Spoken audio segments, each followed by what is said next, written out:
Good day. Today is Friday, 27th February 2026, and before I proceed with this program, let me remind you again to tick the like button and to check your subscription to this channel.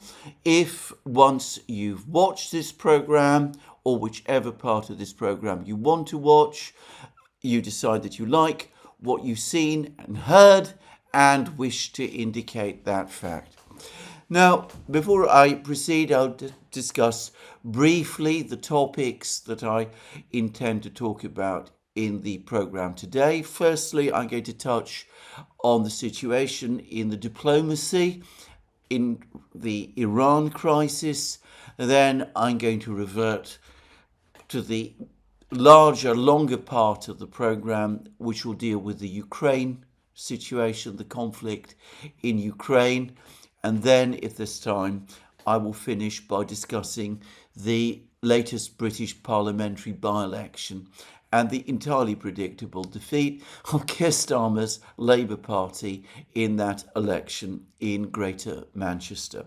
So let me first of all begin with the situation in the diplomacy in Iran, with Iran, between the United States and Iran.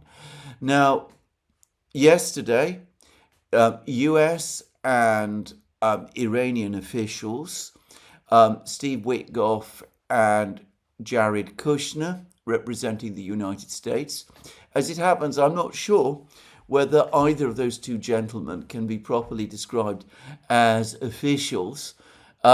Witkoff does have some kind of role in the American government, but I'm not sure what role Jared Kushner does. I know I've said this many times, but it still seems to me extremely strange that a private individual whose only position is that of the president's son-in-law should be involved in diplomacy at this level. Anyway, Jared Kushner and Steve Witkoff met in Geneva with the Iranian Foreign Minister Abbas Araghchi. And Araghchi came with a set of proposals from Iran, and they were very much the proposals that we have heard about many times, and which were, by the way, already floating around last year. Iran would not abandon its nuclear enrichment program. It considers, in fact it does, have a right to conduct nuclear enrichment within the terms of the Nuclear Non-Proliferation Treaty. Iran has never violated its obligations under the Nuclear Non-Proliferation Treaty. Iran will therefore continue nuclear enrichment within its own territory, though it is prepared to suspend it for a period of between 2 and 5 years, subject, I presume, to negotiations, and it will dilute its existing uranium stockpile, enriched uranium stockpile, during that period to levels presumably below the 3 or 4% that would be acceptable for a civilian program. IAEA inspections would resume. Other types of inspection of Iranian nuclear facilities would be open for discussion. And at the end of the period when enrichment in Iran is suspended, Iran would join a consortium of countries. We're not told which countries, but presumably it's mostly the regional Arab states, though it might conceivably also include Russia.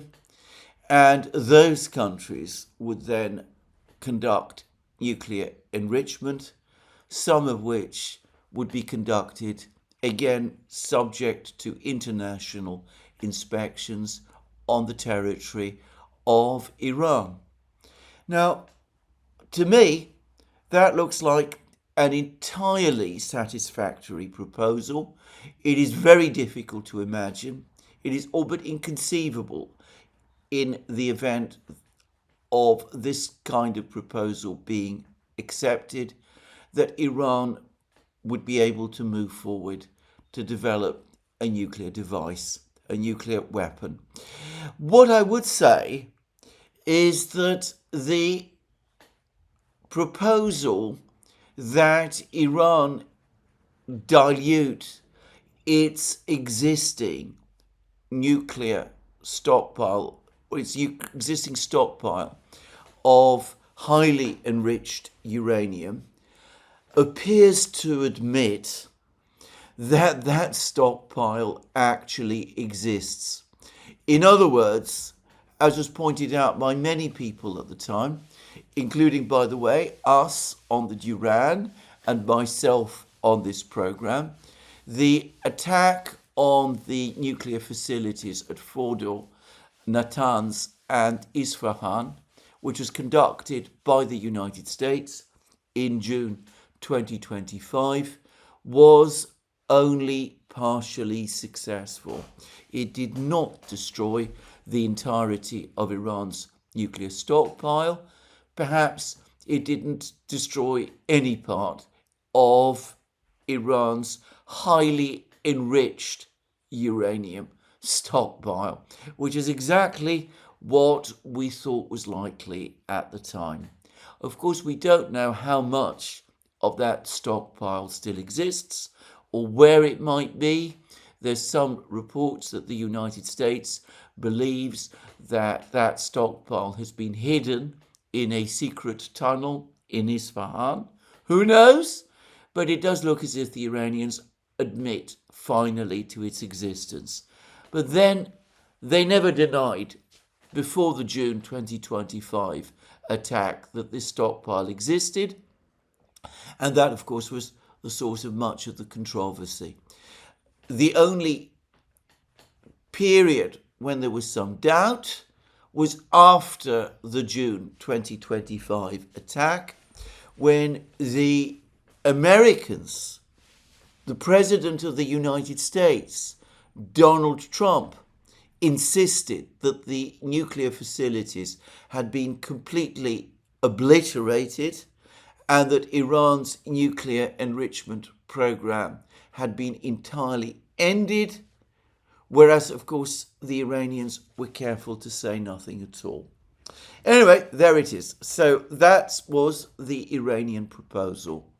Now, the Americans, by contrast, came with their own proposals, and if the Wall Street Journal is to be believed, these were proposals of astonishing radicalism.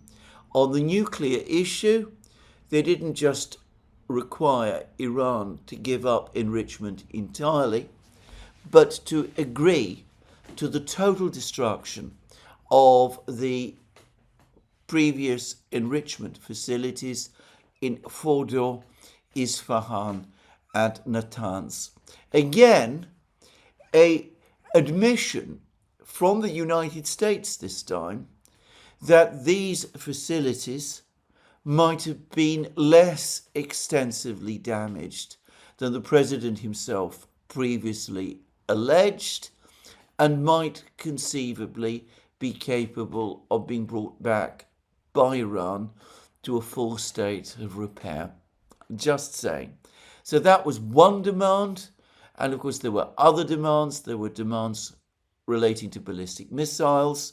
There were demands relating to Iran's network of regional alliances. But already it seems to me that the demand on nuclear enrichment and on nuclear facilities was extraordinarily extreme. And the United States was giving nothing in return. It was making no promise, as far as I could see, that Iran would not be attacked in the future. It was making no promise that any of the sanctions imposed on Iran would be lifted. It was giving no timeline for when those sanctions might be lifted. It said that the United States would take it upon itself to supervise what Iran was doing, and that in its own time, if it chose, it might decide to grant Iran a certain amount of sanctions relief. It's inconceivable that the Iranians would accept that kind of proposal, which is a proposal so extreme that I doubt that most countries would accept it, and which the Iranians, having listened to what President Trump said about their country and its political system over the course of his State of the Union address, would surely judge was intended by the United States if Iran complied with those demands to be a stepping stone towards eventual regime change in Iran, a further attack on a now defenseless Iran intended to achieve regime change in that country. And, well, there was no way that the Iranians were going to accept that, and of course they didn't. Now, after this meeting in Geneva, reports circulated that the Americans, Witkoff and Kushner, came away disappointed, that they were perhaps expecting that the Iranians would accede to what was, to all intents and purposes, an American ultimatum, and they were disappointed when this was not the case. But the Foreign Minister of Oman, who is acting as mediator, said that in fact things were not so bad, and the Iranians were also saying that things were not so bad, and that in fact, despite the apparent deadlock, some kind of good atmosphere or better atmosphere was being created, and that there would be a further round of talks next week in Vienna, though these are described as technical talks. I will say, by the way, at the outset, that I have absolutely no idea what technical talks means in this context. Technical talks about what precisely, given that there is no agreement at all on the substantive issues. Anyway, all of this that went back to the United States. The Iranians and the Omanis went back to their respective countries. The Iranians and the Omanis said that the negotiations were still underway, that there would be these technical talks in Vienna, and that it looked as if the negotiations would continue. But previously, we'd heard the report that the Americans, Witkoff and Kushner, came away from the meeting disappointed.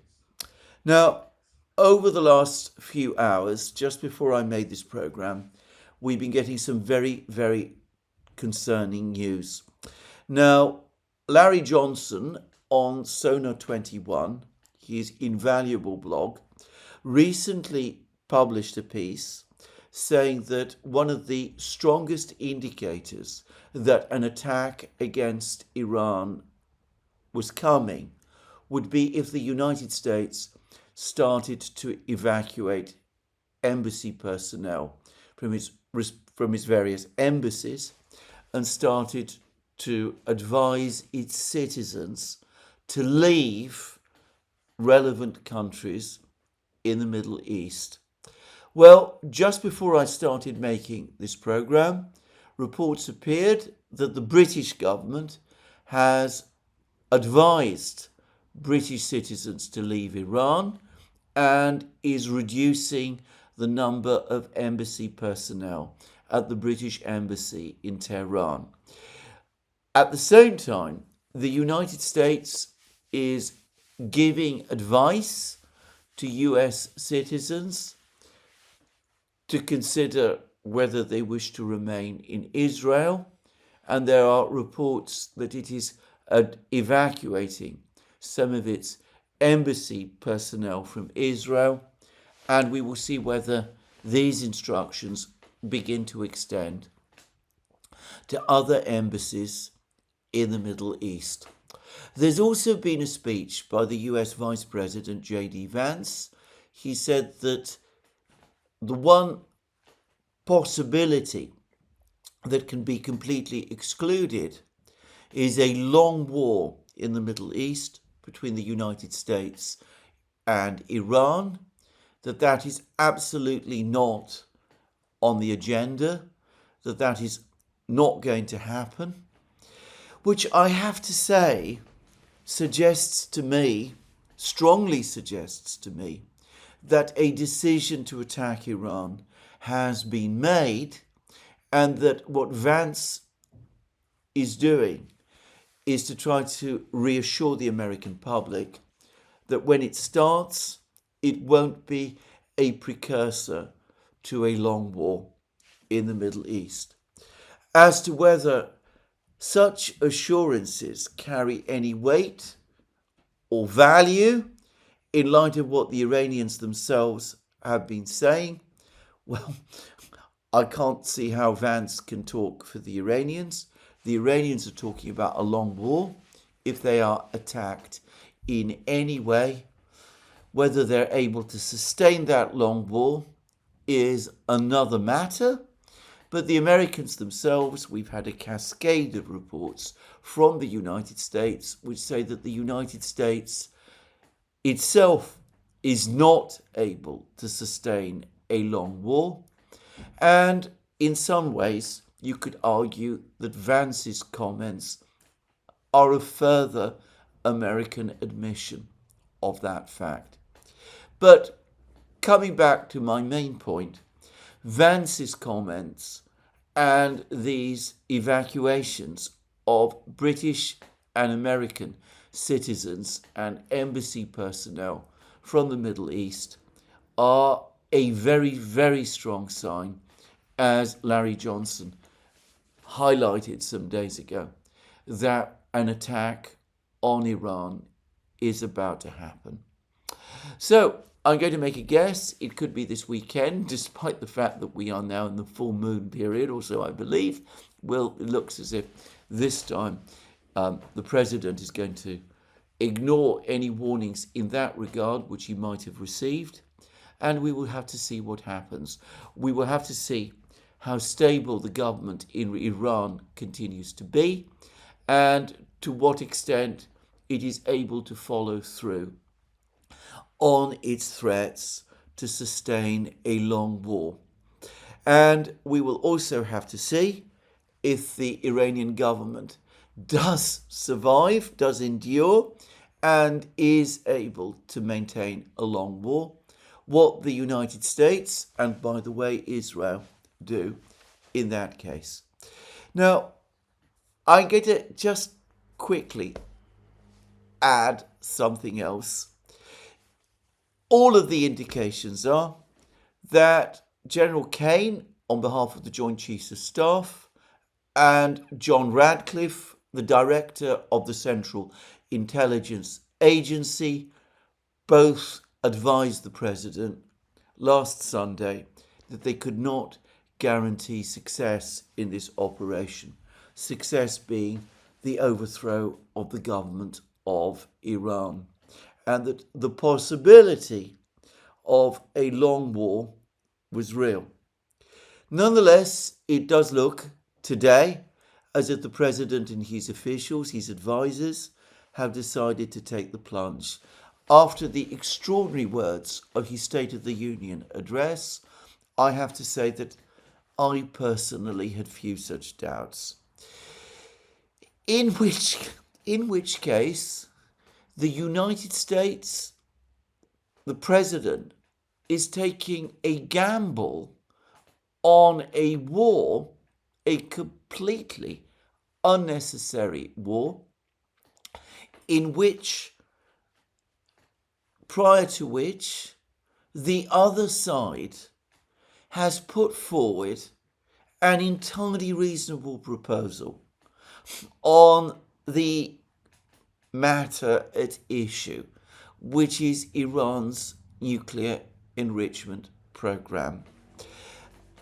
However you spin it, However you try to justify it, this is a straightforward case, or so it seems to me, of the United States attacking a country which, far from threatening any other country at this time, is making serious proposals in order to achieve peace.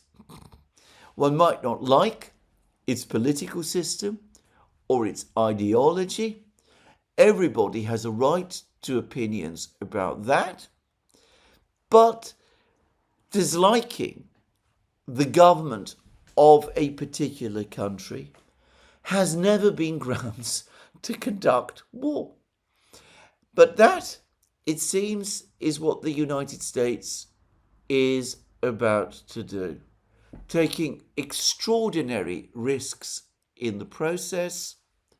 We will see how that goes. But no one should be in any doubts about this, and I, for one, am frankly appalled by it. Anyway, let's move on and return to the other big topic of these programs, and that is the conflict in Ukraine. And the first thing to say is that there was supposed to be, or there were reports circulating over the last couple of days that the Ukrainians, the Russians, and the Americans were going to have some further contacts in Geneva. And I took this to mean that Medinsky, Kostyakov, and the other Russian negotiators would be traveling to Geneva, and they would meet there with the Ukrainians and the Americans, exactly as had happened before, in fact last week, and that there would be longer and deeper negotiations around that. Well, I'm not sure that it doesn't seem, in fact, as if anything like that has actually happened. I've seen no reports in the Russian media that a Russian delegation, negotiating team, has travelled to Geneva and has met the Americans and the Ukrainians. I have to say that even if there'd been a decision in Moscow to downplay reporting of the negotiations in Geneva, which would have been an interesting and important fact in itself, I still think that even in that case, we would have had some reports appearing somewhere about the fact that Medinsky and the other Russian negotiators were heading to Geneva to meet the Americans and the Ukrainians. The fact that there have been no such reports, none that I can find, and I found no such reports in the British or European media either, or indeed the American media, lead me to think that there were no negotiations of that sort in Geneva yesterday, and that no such negotiations are going to take place in Geneva today. Instead, what did happen was that Kirill Dmitriev, the head of Russia's direct investment fund, another person who, by the way, has no official position in the Russian government and who is not a diplomat, though someone who does have a public position in that the direct investment fund is a public body in Russia. Anyway, he was in Geneva, and he does seem to have had a meeting with Witkoff, though it's completely uncertain to me what exactly it was that Witkoff and Dmitriev discussed.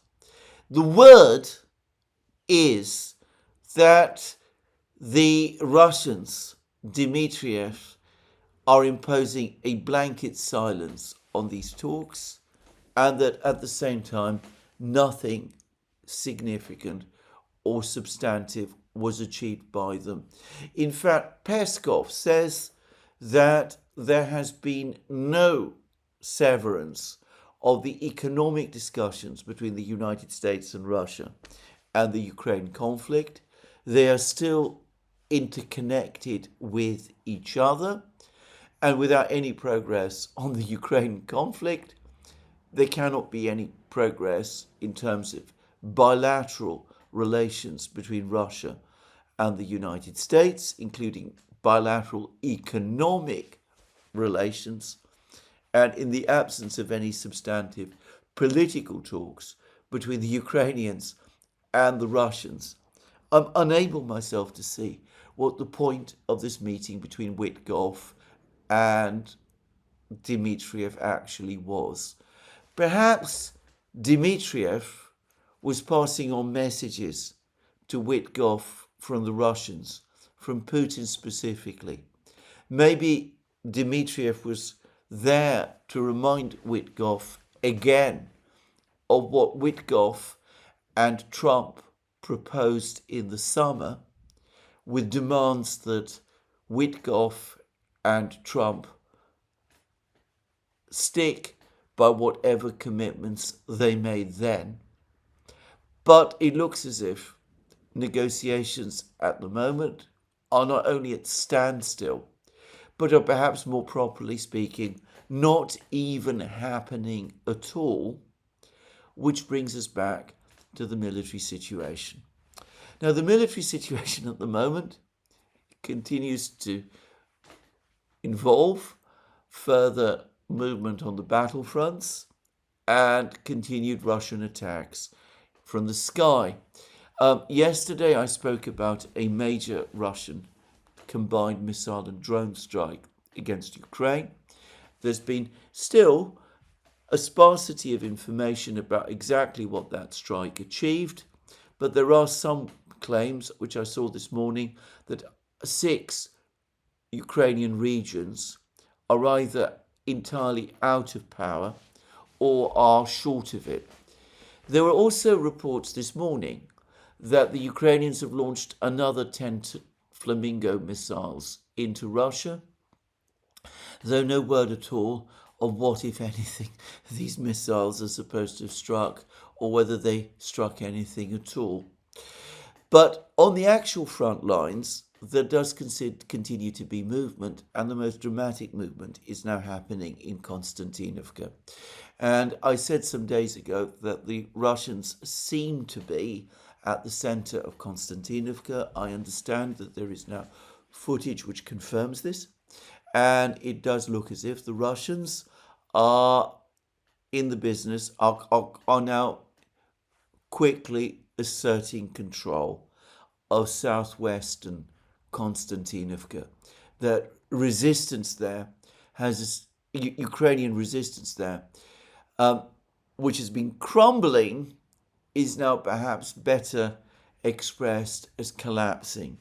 And of course, if southwestern Konstantinovka does fall under Russian control, the rest of the city will follow, the rest of the town will follow very fast, because this is where the high-rise buildings and the major fortified positions are apparently located, even though Ukrainian logistics in this area are difficult and made more difficult by the flooding caused by the recent destruction by the Russians using a Fab 3000 bomb of a dam which has caused flooding that's cut off the supply lines, the supply roads into parts of Konstantinovka. So this seems to me to be, by a significant distance, the most important news. And it brings us ever closer to the point where it looks as if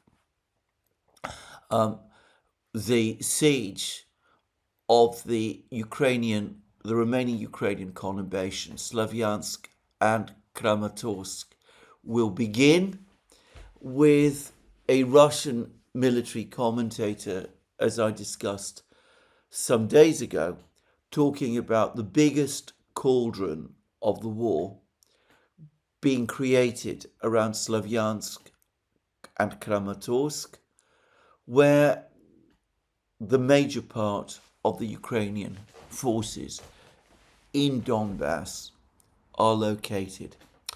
Radovka, the Russian newspaper in Smolensk, also provided some further news. Radovka claims that the Russians have now captured the village of Grishino, apart from a few remaining Ukrainian positions on its outskirts. Radovka says that the fall of Grishino completes the securing of the Pokrovsk conurbation. Pokrovsk and Mirnograd fell to the Russians some weeks ago, and that the fall of Grishino also dooms the Ukrainian garrison further north in the village of Belitskaya and opens the way for the Russians to capture the town of Dobropilia further to the north, in which case the Russians are well positioned to complete the encirclement of Slavyansk and Kramatorsk from the west. So the Russians are advancing on Slavyansk and Kramatorsk from the west, are completing the encirclement from the west with the fall of Grishino and before long the fall of Belitskaya and the coming assault on Dobropilia. And the Russians are in the process of storming Konstantinovka. And to the northeast, the Russians are also advancing westwards from Siversk towards Slavyansk and Kramatorsk, and are starting to approach the village of Rai Alexandrovka. In fact, Igor Kimakovsky, the aide of Denis Pushilin, the head of the Donetsk regional government, he actually gave an interview to TASS in which he spoke about how the battle for Rai Alexandrovka is about to begin, and he corroborated the point made by Scott of Calibrated, and which you can find out all about by going to Scott's maps, that this village is the high ground. Capture of this village essentially cuts all possibility of communications between Slavyansk in the north and Kramatorsk in the south. These two towns are in effect divided by each other. I remember reading all about this in Radovka some days ago, and when that happens, that big cauldron in Slavyansk, Kramatorsk is created. Now, there's lots going on in other places. The Russians continue to claim that they are advancing towards Orekhov. The Ukrainians continue to claim that they're conducting their offensive in northeastern Zaporozhye region. The Russians say that this Ukrainian offensive in northeastern Zaporozhye region is at a standstill, and that the Ukrainians have suffered severe losses in this area and have achieved nothing. And the Russians also continue to claim, and about this there is extensive corroboration, that they are now very close to clearing the remaining Ukrainian defenses on the east bank of the Oskol River in the Kupiansk area, and that they're pushing south towards the city of Sumy. So this is the military situation. Now, again, I provided an outline, but perhaps more interesting, or at least I found it more interesting, is that we've also now had a discussion about this whole situation in foreign affairs, the military situation in foreign affairs. Foreign affairs is one of the three big heavyweight American foreign policy journals. One is Foreign Policy, the other is Foreign Affairs, and the third is the national interest. With foreign affairs and foreign policy, perhaps the two slightly more heavyweight journals of the two. And to be frank, I find them very similar, and the type of articles they publish also seems to me to be very similar. Anyway, we have had an article in Foreign Affairs by Michael Desch, who we're told is a professor of international relations of Notre Dame, and anyway, is a top foreign policy, foreign affairs expert in the United States. And his article is entitled, "Ukraine is Losing the War. With Moscow pressing its advantage, Kiev should trade land for peace." And the article goes into the realities in great detail. It looks at the military balance. It says that Ukraine's losses are unreplaceable. Russia's losses are not. With every passing day, the military balance on the battlefields in Ukraine tilts further to Russia's advantage, that the Russians have superiority in tanks, superiority in aircraft, superiority in drones, both battlefield drones and strategic drones, obviously superiority in missiles, and an overwhelming superiority now in artillery, that Ukraine lacks the manpower to plug the holes in the front lines, that if Ukraine continues fighting, it will lose more territory, and it will certainly eventually lose Donbass, and that from every conceivable point of view, from every available metric, Ukraine is losing the war and needs to make peace, and it needs to make that peace as soon as possible, because if it fails to do so, then the situation on the ground over time will shift even further to its disadvantage.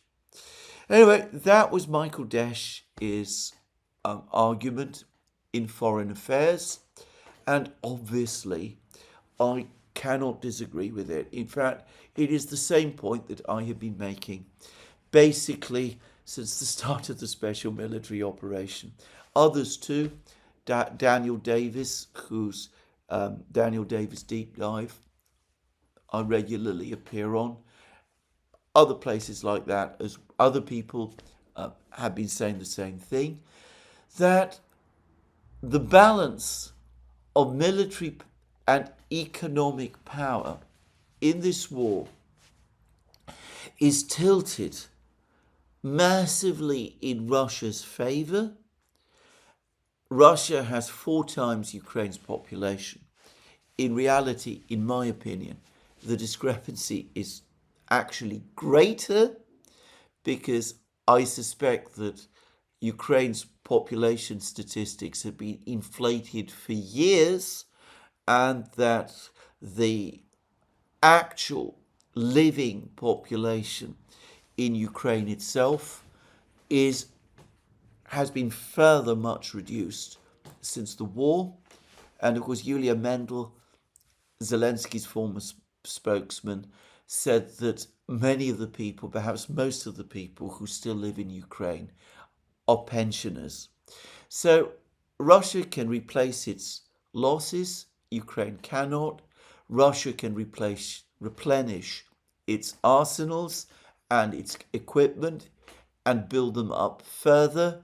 Ukraine cannot.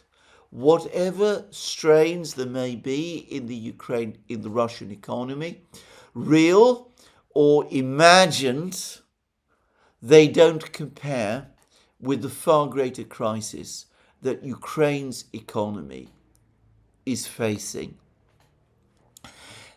The balance in Russia's favor is so lopsided that for Ukraine to continue fighting makes no sense, and it is time, in fact, time is overdue for Ukraine to make peace.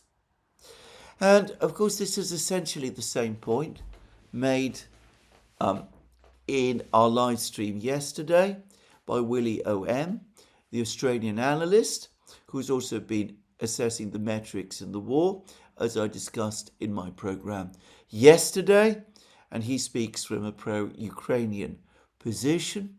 More and more people in the United States can see it. More and more people in Ukraine itself can see it. But from Zelensky himself, there is never the word peace. There is never the word peace in Europe either, not from any of the European leaders. They continue to insist that Ukraine is holding its own, that the front lines are in stalemate, even though they are not, that the Russians are suffering impossibly high losses that they cannot replace, and that if the war continues, the Russians will eventually lose momentum and the war will end in some form of a Ukrainian victory, though at the current price, the cost of that victory would, for Ukraine, also, it seems to me, by now be completely exorbitant. Well, I should say that, as is well known, I have never believed Ukrainian claims, or indeed Western claims, about the scale of Russian losses. And I ought to say again and remind you, my viewers, that as it happens, I actually believe that I know what Ukrainian losses were up to August 2025, and they're multiples greater than what you see reported in the West, even though they are also below, and this must be said, some of the more extreme claims that one reads in the Russian media and associated outlets. And I also believe, incidentally, or at least I have a shrewd idea of what Russian losses also are, and they don't come anywhere close also to the claims that the Ukrainians and people in the West make. But I was particularly interested by an article that was referenced to me by the British historian Jeff Roberts, which comes from Medusa. Now, Medusa, for those who don't know, is a dissident, anti-Putin Russian website, news site. I believe it is published in Latvia, just to say. And I also believe that it receives some of its funding from none other than the fugitive Russian oligarch Mikhail Khodorkovsky, who is, of course, a bitter enemy of President Putin. Medusa is a very strong oppositionist Russian website. It is certainly not a website that is going to be at all sympathetic or favourable to Putin or his government. And for the record, I also believe that it is sympathetic to Ukraine in this war. Now, Medusa has said that the numbers, the figures of dead Russians supposedly killed in the special military operation, with which Mediazona, the agency that's working with the BBC, but also other agencies that seek to collate Russian casualties, that these figures are distorted. And interestingly enough, they're distorted and inflated by the Russian Defense Ministry itself. Supposedly, over the course of 2025, the Russian Defense Ministry embarked on a campaign to convert soldiers who are missing in action into dead soldiers, to relabel them dead soldiers, from the period of the start of the special military operation in 2022, and that this has caused an upward bump in some of the information about dead Russian soldiers in 2025, because this is when the relabeling of many of these MIA soldiers has been taking place. And this is leading to a belief in the West that there has been a spike in Russian losses in 2025, which is an entirely statistical and administrative phenomenon. It has no actual reality at all. The article in Medusa, in fact, is very interesting because it says that the whole issue of casualties, especially Russian casualties, is distorted, and by the fact that in the West and in Ukraine, all Russian casualties are lumped together. That includes dead, wounded, and seriously wounded, even though wounded is by far the biggest category of the three, and the vast majority of those achieve a complete recovery and rejoin their units. Just saying.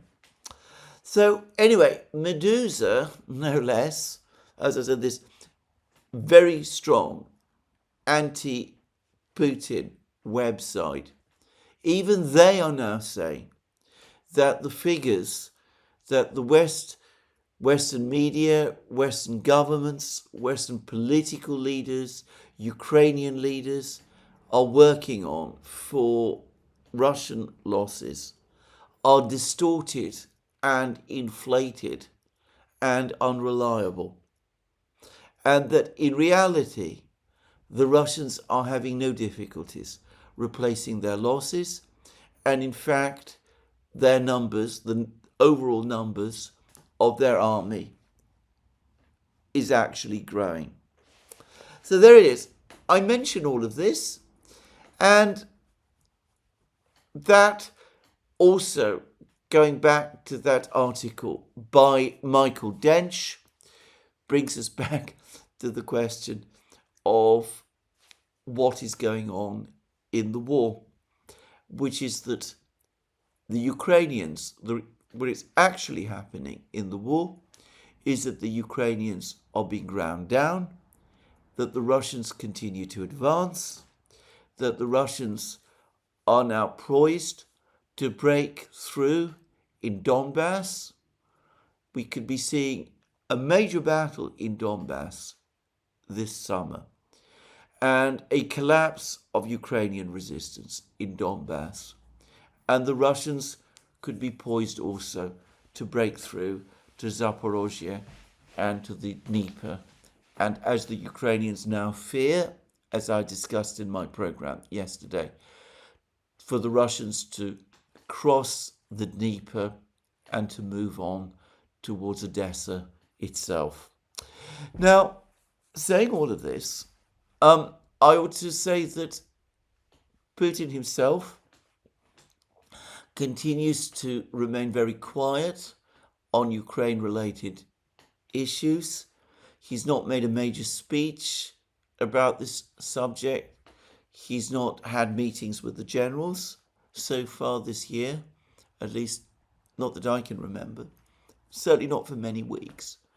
And the overall sense is that the Russians are building up their forces, shaping the battlefield, and that it is the military who are in full control of the situation. Now, again, we come to the question of why there was no meeting in Geneva between the Russians, the Americans, and the Ukrainians yesterday. I have already said that Zelensky does not want these sort of negotiations to continue. He's trying again to divert the whole topic of negotiations to a trilateral meeting between himself, Trump, and Putin, perhaps in Abu Dhabi. Just saying. But my own view is that the Russians also are less interested in negotiations at this time, that they are shaping the battlefield, they are attacking the Ukrainian energy system, they're apparently attacking the railway lines, by which I mean that they're not attacking the actual railways themselves, but they're increasingly targeting the railway infrastructure, the railway bridges, the train sets, the locomotives, and they're also, of course, attacking military targets. They are attacking the warehouses, the production facilities, the training facilities across Ukraine. And that what we will probably see is Putin re-emerge, perhaps once the Battle of Konstaninovka is either over or nearly over. And then we will start to get hints from him, not perhaps so much hints, but statements from him that the Russians have upped their demands. Because this is where I think events are now clearly heading. I noticed that the former Ukrainian Prime Minister, Nikolai Azarov, who is currently in Moscow in exile, he was Yanukovych's Prime Minister, but he still remains a regular commentator in the Russian media on Ukrainian affairs. He has ridiculed suggestions that there's any serious division between Budanov and Zelensky on negotiations. He says that neither of these two men really wants to make peace on any sort of terms that would be at all acceptable to Russia. And that, again, to my mind, seems to rule out negotiations at all. And given the prominence that Azarov has in the Russian media, I think that strongly points to Azarov having some sort of green light from the Russians to talk in this way. In which case, it's going to be a military-focused campaign over the next few weeks and months, with Putin perhaps making renewed demands, one of which, quite plausibly, will be that Ukraine must give up more territory than just the 4 regions, and perhaps must also abandon its plans to join the EU also.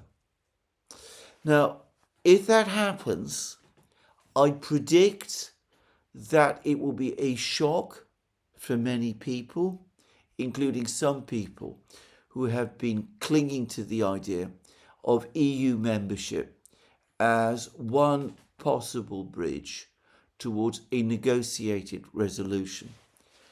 But I strongly suspect that that is coming. Anyway, we shall see. But the war goes on, the preparations for the war continue, and we will see how it turns out.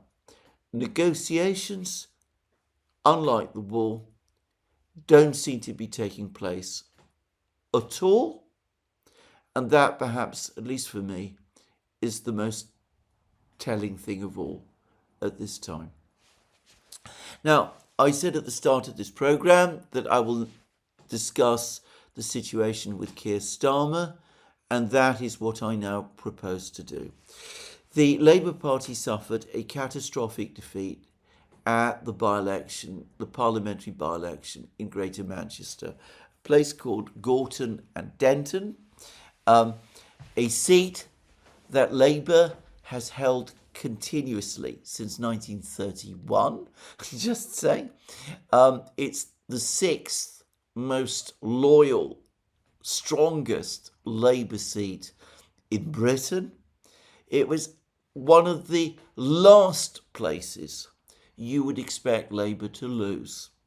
And Labour, in the run-up to the announcement of the results, said that it was going to be a nail-biter, that Labour was almost level with the Greens and Reform, and that it might lose, none of which, of course, was true. Its vote, in fact, collapsed. The Greens were the clear winner in a working-class constituency, which has never been an easy place for them to win before, just saying. And Reform came second, and Labour came third. Labour came a poor third. Now, the Prime Minister, Keir Starmer, is, as I'm making this programme, telling the media that despite this defeat, he intends to continue. He intends to remain Prime Minister, that this is all very disappointing, that the Greens are extremists, and the Reform Party is also extremist as well. Well, quite apart from the fact that the condition of Britain is not good, that the government has not been performing well, that Keir Starmer himself has not been performing well.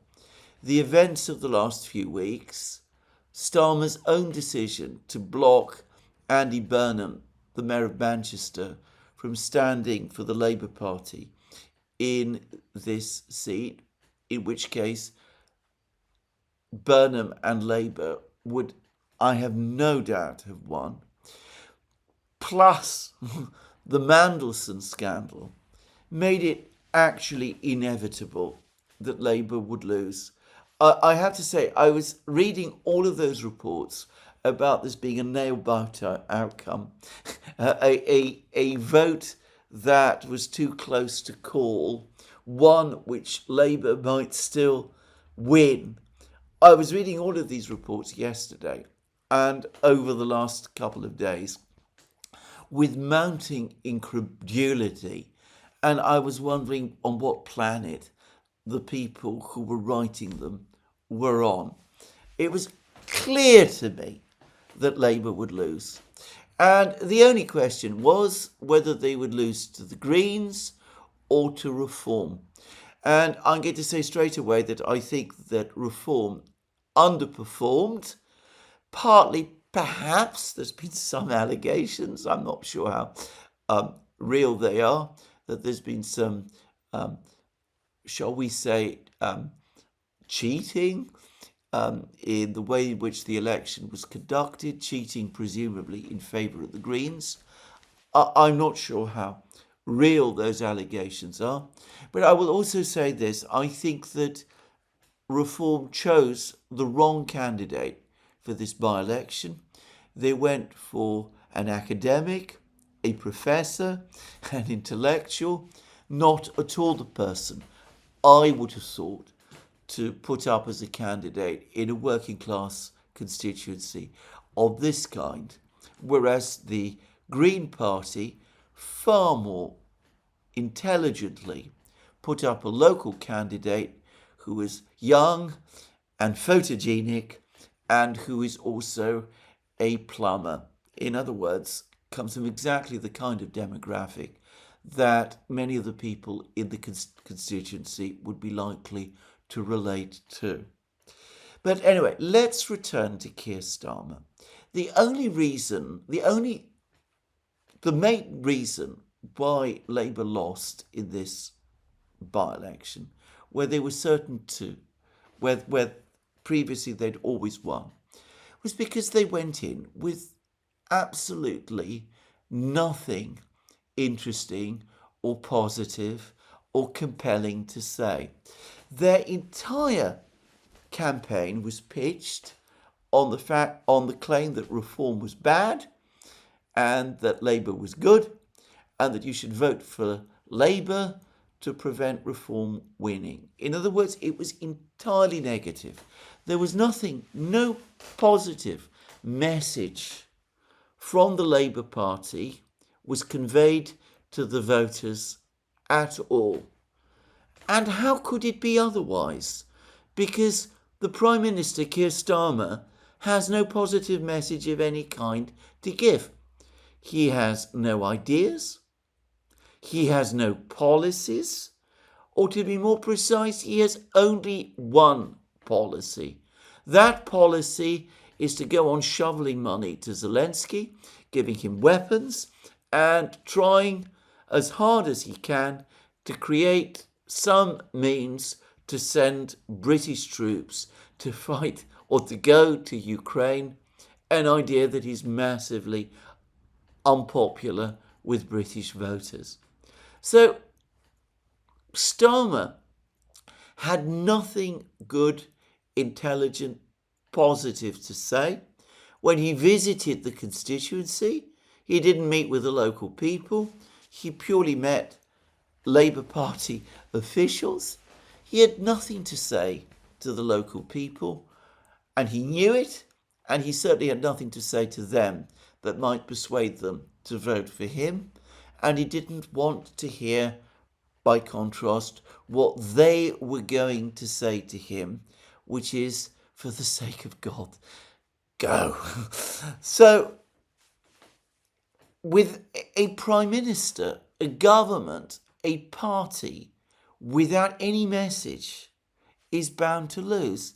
And in fact, what happened over the course of this by-election is that the older people, the older English working class people voted reform, and the younger people and the large Muslim community in this constituency voted instead for the Greens. And if things with Labour continue like this, the same pattern is going to happen in every constituency, in every election across Britain, up to and including the forthcoming general election, whenever that comes. We are actually looking now at a genuine existential moment for the Labour Party, a real possibility that it could be facing an extinction event. Well, what to do? The obvious thing to do is to tell Keir Starmer to go. But that, of course, is nowhere near enough. And if I have to be frank, I can't myself see how this Labour Party is ever going to reconnect again with British voters. So we are probably living in its final years. The same is true of the Conservatives. They also did disastrously in this seat. So did the Liberals, the third big establishment party in British politics, the one that nobody talks about anymore, even though they still command a large number of seats in the House of Commons. But they too are looking irrelevant and dated as politics in Britain change. This is the first by-election in modern British history, at least in England, where neither Labour nor Conservative were in second place. And that is a remarkable fact. The single biggest message from this election is that the British people, middle class, working class, whichever demographic you choose, have finally given up on their political class. They do not want to vote for any of the three big establishment parties that have dominated British politics since before the First World War. They're not attracted to the Labour Party. In fact, they're abandoning it en masse. They're not attracted to the Conservative Party. They're not attracted to the Liberal Party. I have little confidence or faith in the two new parties that are appearing, Reform on the right and the Greens on the left. But the fact that they are attracting support and that the old parties are not, to my mind, tells its own tale. We are on the brink of a political revolution in Britain. And the political class can shut its eyes to the fact and pretend that it isn't happening. But everything that it does now, every step that it makes, brings that political revolution closer. Anyway, this is where I'm going to finish today's program. Let me remind you again, you can find all our programs on our various platforms, Locals, Rumble and X, and as well as our Substack site. Please remember to support our work via Patreon and Subscribestar and by going to our shop, links under this video. Last but not least, please remember to tick the like button and to check your subscription to this channel if you've liked this video. Thank you again. More from me soon. Have a very good day.